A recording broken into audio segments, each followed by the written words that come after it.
Good morning everyone. इस video में हम बात करेंगे ड्यूअल नेचर एंड रेडिएशन की, मतलब लाइट के दो नेचर की। आप अगर बात करें 1903 से पहले, तो 1903 से पहले क्या कहते थे कि light travel in the form of wave, और 1903 के बाद कहने लग गए light travel in the form of wave as well as in the form of particle. ऐसा कैसे हुआ? एक साइंटिस्ट थे मिस्टर प्लांक। मिस्टर प्लांक ने कुछ एक्सपेरिमेंट किए और एक्सपेरिमेंट करने के बाद बताया कि लाइट का एक नहीं दो नेचर होते हैं, वो wave as well as particle की फॉर्म में चलती है।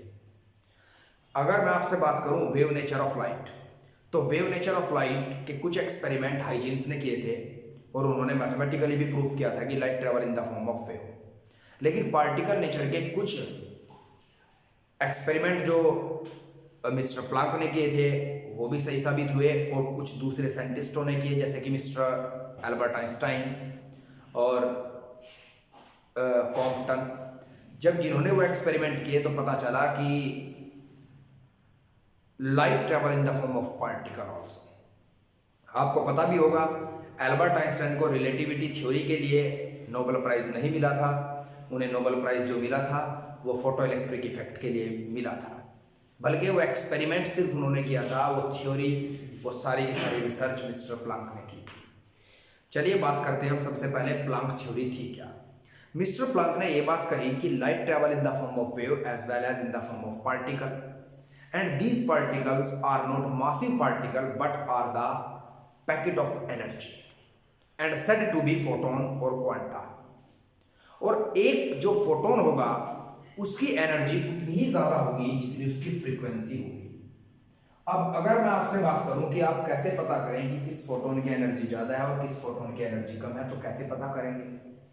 दरअसल रेड कलर की जो वेवलेंथ होती है वो बहुत अधिक होती है, तो उसकी फ्रीक्वेंसी कम होती है, और वॉयलेट कलर की जो लाइट होगी उसकी वेवलेंथ बहुत कम होती है और उसकी फ्रीक्वेंसी बहुत ज्यादा होती है।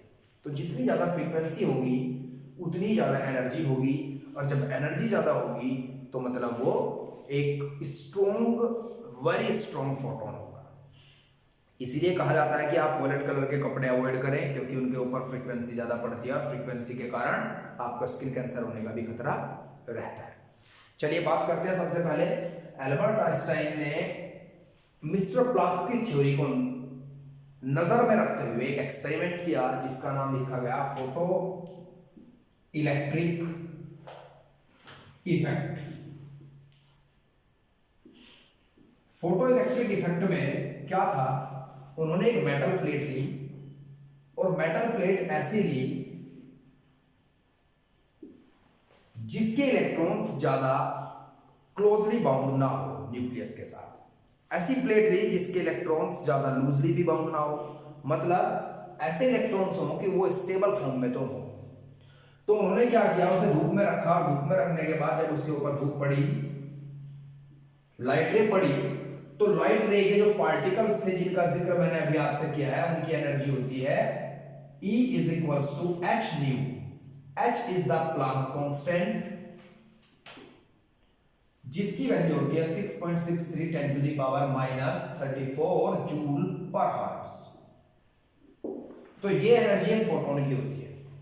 तो जब कोई E is equals to h nu energy का फोटोन उस मेटल प्लेट से टकराता है, तो according to the law of conservation of energy ये एनर्जी दो भागों में टूट जाती है। एक भाग हो, मान लीजिए न्यूक्लियस है और न्यूक्लियस के चारों तरफ जो शेल्स होंगे, एक्सटर्नल शेल में एक इलेक्ट्रॉन है, तो इलेक्ट्रॉन को बाहर निकालने के लिए जिस एनर्जी की रिक्वायरमेंट होती है उस एनर्जी को थ्रेशोल्ड एनर्जी कहते हैं, और उस काम को थ्रेशोल्ड वर्क कहते हैं या फिर वर्क फंक्शन। Concept clear?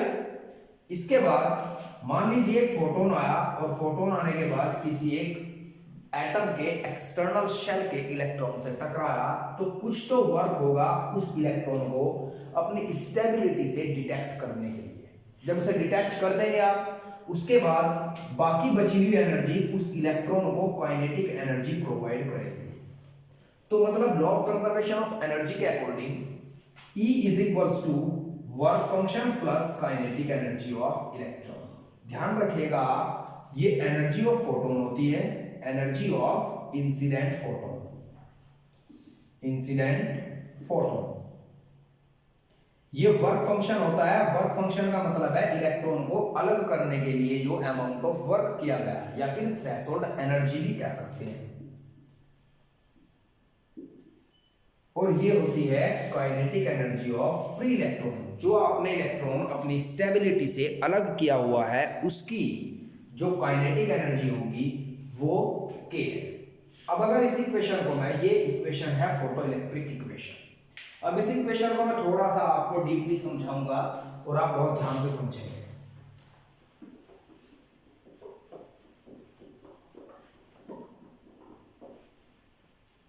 आप जरा ध्यान देंगे, यहां इंसिडेंट फोटोन की एनर्जी थी एच न्यू और वर्क फंक्शन होता है एच न्यू नॉट, और काइनेटिक एनर्जी को आप के ही लिख दीजिए जरा। इसे कहते हैं थ्रेशोल्ड फ्रीक्वेंसी। थ्रेशोल्ड फ्रीक्वेंसी इसे कहते हैं frequency of incident photon. Frequency of incident photon.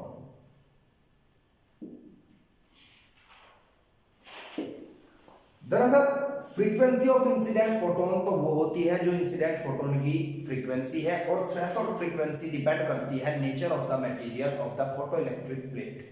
Photoelectric plate का जो मटेरियल है उसका नेचर कैसा है। अगर उसके इलेक्ट्रॉन बहुत स्ट्रांगली बाउंडेड है न्यूक्लियस के साथ तो थ्रेशोल्ड फ्रीक्वेंसी बहुत अधिक होगी, वर्क फंक्शन बहुत अधिक होगा, और वो एक बेकार मटेरियल होगा फोटोइलेक्ट्रिक इफेक्ट के लिए। तो थ्रेशोल्ड फ्रीक्वेंसी कम से कम होनी चाहिए। मैं आपको थोड़ा आपकी लैंग्वेज में समझाऊंगा थ्रेशोल्ड फ्रीक्वेंसी होती क्या है। मान लीजिए 33 मार्क्स पर आप किसी एग्जाम में पास होते हैं, तो ये जो 33 है, ये 33 आपके लिए एक थ्रेशोल्ड मार्क्स है। इसके बाद आप पास तो हो जाएंगे, लेकिन किसी मेरिट में आपका नंबर नहीं आएगा। इसके बाद जितने आप मार्क्स गेन करेंगे ज्यादा से ज्यादा, तब आप मेरिट की तरफ पहुंचेंगे। तो सेम ऐसे ही है कि 100 एनर्जी का फोटोन गिरा एक आकर के किसी मेटल प्लेट के ऊपर, और 33 वेस्ट हो गया पास होने में, मतलब वर्क फंक्शन करने में, और बाकी बची हुई जो एनर्जी है, बाकी बचे हुए जो मार्क्स हैं वो आपको मेरिट में लेकर के आएंगे। जो बाकी बची हुई एनर्जी है वो इलेक्ट्रॉन को काइनेटिक एनर्जी प्रोवाइड करेगी। जब काइनेटिक एनर्जी होगी इलेक्ट्रॉन के पास तो उसके पास उसकी ड्रिफ्ट वेलोसिटी होगी, और ड्रिफ्ट वेलोसिटी का और करंट का आपको संबंध पता है, I is equals to A N E V D. I is equals to A N E V D. जब ड्रिफ्ट वेलोसिटी होगी उसके पास, ये काइनेटिक एनर्जी से आएगी। काइनेटिक एनर्जी किससे आएगी? वर्क फंक्शन के बाद जो बची हुई एनर्जी है फोटोन की, ये वहां से आएगी, इसके ये minus work function. Energy of photon minus work function से काइनेटिक एनर्जी बनी है इलेक्ट्रॉन की, उससे ड्रिफ्ट वेलोसिटी इलेक्ट्रॉन को प्राप्त हुई, और ड्रिफ्ट वेलोसिटी ने इलेक्ट्रिक करंट को पैदा कर दिया। तो थ्रेशोल्ड फ्रीक्वेंसी होती क्या है? It is the minimum frequency below which no emission, no photoelectric emission take place. Photoelectric emission क्या? जब इलेक्ट्रॉन्स फोटो इफेक्ट से मेटल प्लेट को छोड़ करके कंडक्शन के लिए अवेलेबल हो जाते हैं, उस इफेक्ट को आप फोटोइलेक्ट्रिक इफेक्ट बोलते हैं, फोटोइलेक्ट्रिक एमिशन बोलते हैं। जब फोटोन आया और फोटोन एक मेटल प्लेट से टकराया, और मेटल प्लेट के अंदर उस एटम से टकराया जो एटम सबसे अपर लेयर में थे, और उनके एक्सटर्नल शेल में जो इलेक्ट्रॉन था, उस इलेक्ट्रॉन को अपनी एनर्जी प्रोवाइड की, तब वो इलेक्ट्रॉन छोड़ करके चला। इलेक्ट्रॉन ने जो छोड़ने के लिए एनर्जी ली, उस एनर्जी को आपने थ्रेशोल्ड एनर्जी या फिर वर्क फंक्शन कहा, और जो बची हुई एनर्जी उसके मोशन के लिए रेस्पॉन्सिबल होगी उसे आपने काइनेटिक एनर्जी ऑफ इलेक्ट्रॉन कहा। वो kinetic energy of electron he electric current के लिए रेस्पॉन्सिबल होगी। इसके बाद इक्वेशन बन जाती है आपके पास काइनेटिक एनर्जी के लिए,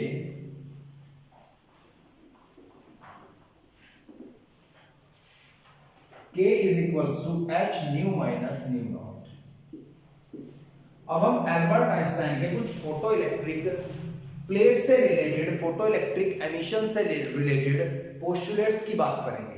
सबसे पहले अगर आपको एल्बर्ट आइंस्टाइन के फोटो इलेक्ट्रिक पोस्टुलेट्स समझने हैं तो आप मान लीजिए आप बहुत ही इंटेलिजेंट हैं, और आप ऐसा भी मान सकते हैं कि फ्यूचर में हमारे पास एक आइडल फोटो इलेक्ट्रिक मटेरियल होगा। आइडियल फोटो इलेक्ट्रिक मटेरियल आप सिर्फ उसे ही कहेंगे जिसकी थ्रेशोल्ड फ्रीक्वेंसी की वैल्यू 0 होगी। पोस्टुलेट को समझने के लिए आप सिर्फ इतना सा समझ लीजिए, क्योंकि इस पोस्टुलेट को मैं इस माध्यम से अच्छा समझाऊंगा आपको कि अगर थ्रेशोल्ड फ्रीक्वेंसी 0 हर्ट्ज हो जाए तो सीधा सीधा काइनेटिक एनर्जी h न्यू के बराबर होगा, और kinetic energy directly proportional to the frequency of photon होगा। ये फ्रीक्वेंसी ऑफ फोटोन है और ये काइनेटिक एनर्जी ऑफ इलेक्ट्रॉन है, और काइनेटिक एनर्जी ऑफ इलेक्ट्रॉन जितना ज्यादा होगा उतना फोटो इलेक्ट्रिक करंट होगा। तो सीधी सी बात है, फ्रीक्वेंसी ज्यादा फोटोन की तो काइनेटिक एनर्जी ज्यादा इलेक्ट्रॉन की, काइनेटिक एनर्जी ज्यादा इलेक्ट्रॉन की तो फोटो इलेक्ट्रिक करंट भी अधिक होगा। धूप अधिक होने पर, जब धूप ज्यादा होती है, एक तो नंबर ऑफ फोटॉन्स बढ़ते हैं और दूसरा क्या, फ्रीक्वेंसी भी बढ़ती है, जिसके कारण एमिशन बढ़ता है, काइनेटिक एनर्जी बहुत सारे इलेक्ट्रॉन्स को मिलती है और बहुत ही अधिकतमता में करंट आपको प्राप्त हो जाता है। इसके बाद सेकंड पोस्टुलेट अगर मैं आपको समझाऊं तो फिर दोबारा हम इस इक्वेशन को देखेंगे। उस इक्वेशन में क्या होगा, अगर थ्रेशोल्ड फ्रीक्वेंसी ज्यादा हो जाती है फ्रीक्वेंसी ऑफ फोटॉन से, तो ये टर्म आपके पास नेगेटिव आएगी। जब ये नेगेटिव आएगी, अगर थ्रेशोल्ड फ्रीक्वेंसी अधिक होती है तो आपके पास ये टर्म नेगेटिव आएगी, और नेगेटिव तो कभी काइनेटिक एनर्जी किसी की हो ही नहीं सकती। तो आप क्या कहेंगे, emission will not take place if the threshold frequency is more than the frequency of incident photon. अगर इसके बाद मैं अगले पोस्टुलेट की बात करूं तो जरा समझिएगा, अगर फ्रीक्वेंसी थ्रेशोल्ड फ्रीक्वेंसी से अधिक है, जो नेक्स्ट पोस्टुलेट होगा बुक्स में बहुत शॉर्टकट में लिखा हुआ है, उसे अच्छे से समझने के लिए जरा समझिएगा। बुक्स में लिखा हुआ है कि अगर इंटेंसिटी बढ़ती है फोटॉन्स की तो एमिशन ऑफ इलेक्ट्रॉन्स बढ़ता है। आपकी बात 100% सही है जो बुक्स में लिखा हुआ है, लेकिन वो तभी एप्लीकेबल है जब फ्रीक्वेंसी फोटॉन्स की थ्रेशोल्ड फ्रीक्वेंसी से अधिक हो। मान लीजिए आप, भाई कंडीशन तो हुई है कि थ्रेशोल्ड फ्रीक्वेंसी ज्यादा है फ्रीक्वेंसी से, और चाहे 1 लाख फोटॉन्स डाल लो आप, एक भी इलेक्ट्रॉन एमिट नहीं कर सकते वो, तो क्योंकि उनकी तो फ्रीक्वेंसी कम है। तो वो जो पोस्टुलेट है कि इंटेंसिटी के डायरेक्टली प्रोपोर्शनल होता है एमिशन ऑफ इलेक्ट्रॉन, वो तभी एप्लीकेबल है जब frequency of photon more than the threshold frequency. तो आप क्या कहेंगे, पोस्टुलेट ये भी है हमारे पास कि इंटेंसिटी जितनी ज्यादा अधिक होगी इलेक्ट्रॉन्स फोटॉन्स की, एमिशन ऑफ इलेक्ट्रॉन्स ज्यादा होगा, करंट ज्यादा प्राप्त होगा। लेकिन कंडीशन ये है तब फोटॉन्स की जो फ्रीक्वेंसी है वो frequency more than the threshold frequency of metal plate होनी चाहिए।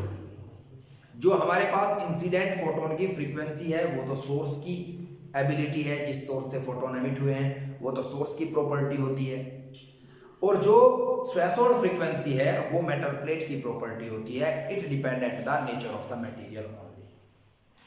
इसके बाद नेक्स्ट पोस्टुलेट अगर हम देखें, आप मान लीजिए आपके पास एक 100 हर्ट्ज की फ्रीक्वेंसी का फोटोन आता है और किसी मेटल प्लेट की थ्रेशोल्ड फ्रीक्वेंसी 10 हर्ट्ज है, तो 100 हर्ट्ज की फ्रीक्वेंसी का जो फोटोन आएगा वो सिर्फ और सिर्फ एक इलेक्ट्रॉन को ही एमिट करेगा।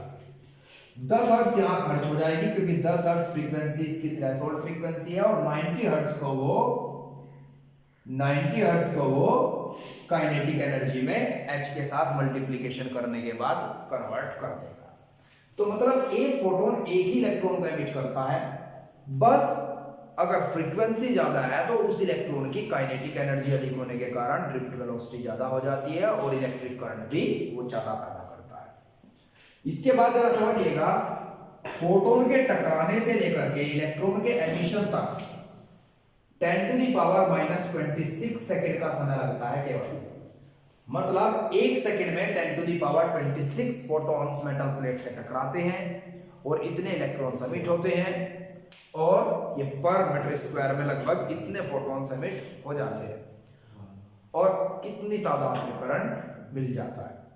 तो माय डियर, आई होप आप लोगों को ये समझ आया होगा। नेक्स्ट वीडियो में मैं आपको बताऊंगा de Broglie hypothesis. De Broglie ने क्या बात कही थी, उन्होंने कहा था हर एक चलते हुए पार्टिकल के चारों तरफ वेव्स एसोसिएट हो जाती हैं, और इनर्शियल फैक्टर को रिड्यूस करने के लिए वही उसके मोशन को बैलेंस करती हैं जिस मोशन के पार्टिकल के कारण वो वेव्स पैदा हुई है। That's all for today my dear. Please आप लोग ये वीडियो दूसरों के साथ भी शेयर कीजिएगा, क्योंकि इसमें कुछ पोस्टुलेट मैंने बहुत अच्छे से एक्सप्लेन इसलिए किया है क्योंकि बुक्स में वो बहुत ही डीपली नहीं लिखे हुए हैं। Thank you and have a nice day.